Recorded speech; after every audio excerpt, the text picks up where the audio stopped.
Le petit chaperon rouge. C'est l'histoire d'une petite fille. Elle habite près de la forêt avec sa maman. Elle a un joli habit rouge. C'est sa grand-mère qui l'a tricoté. Elle le met tout le temps. C'est pour ça qu'on l'appelle le petit chaperon rouge. Elle met aussi un tablier pour ne pas salir son beau costume. Sa maman, elle fait très bien la cuisine. Un jour, elle prépare une galette et un petit pot de beurre. C'est pour la grand-mère parce qu'elle est malade. C'est le petit chaperon rouge qui doit y aller toute seule. Mais il faudra faire attention parce qu'il y a un loup qui rôde dans la forêt. Elle est toute fière de partir comme une grande. Elle embrasse sa maman et elle s'éloigne en tenant bien l'anse de son panier sur son bras. Il y a un torchon à carreaux pour protéger la galette. Elle marche pendant longtemps. Comme elle a un peu mal aux pieds, elle s'arrête près d'un arbre pour se reposer. Il y a une touffe de fleurs à côté de l'arbre. Elle commence à cueillir des fleurs pour faire un bouquet pour sa grand-mère. Mais tout à coup, elle aperçoit une silhouette derrière un arbre. C'est le loup qui s'est caché derrière l'arbre pour la surveiller. Il restait immobile pour qu'elle ne le remarque pas. Le loup, il se lèche les babines parce qu'il trouve qu'elle est très appétissante. Puis il sort de sa cachette pour lui dire bonjour gentiment.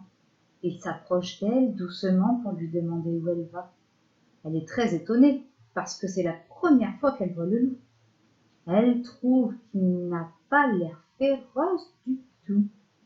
Comme elle n'est pas effrayée, elle lui explique qu'elle va chez sa grand-mère qui habite de l'autre côté de la forêt. Le loup, il aimerait bien faire la course avec elle. Comme il est rusé, il lui montre un chemin très long pour aller chez sa grand-mère. Elle écoute le loup parce qu'elle le trouve sympathique, mais elle continue sa promenade en cueillant des fleurs sans se presser parce qu'elle n'a pas envie de faire la course. Et pendant ce temps, qu'est-ce qu'il fait le loup? Il choisit un autre trajet qui lui est bien plus court. Il avance très vite en galopant à travers les arbres. Il accélère encore pour arriver le premier chez la grand-mère. Le loup, il est tout essoufflé quand il arrive devant la maison de la grand-mère. Comme il a beaucoup couru, il a drôlement faim. À travers les carreaux, il voit la grand-mère qui est dans son lit. Il se dit que ça va lui faire un bon déjeuner. Il se dépêche de frapper à la porte. La grand-mère, elle demande « Qui est là ?»« C'est moi, le petit chaperon rouge. J'apporte une bonne galette et un petit pot de beurre. » C'est le loup qui parle en transformant le son de sa voix. Mais elle la trouve bizarre, sa grand-mère. Alors elle lui dit « Qu'est-ce qu'ils sont grands tes yeux ?»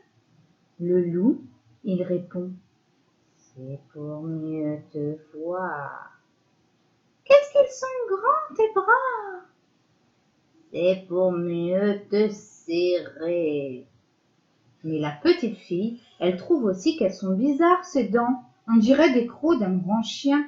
Alors elle continue. « Qu'est-ce qu'elles sont grandes tes dents ?»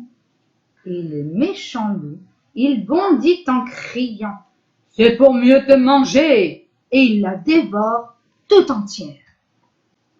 Par chance, il y a un chasseur qui passe par là. Il s'approche parce qu'il entend des cris. C'est la grand-mère et le petit chaperon rouge qui appellent au secours dans le ventre du loup. Le loup, il bondit sur le chasseur. Mais le chasseur, il le tue avec son fusil et lui ouvre le ventre pour libérer le petit chaperon rouge et sa grand-mère.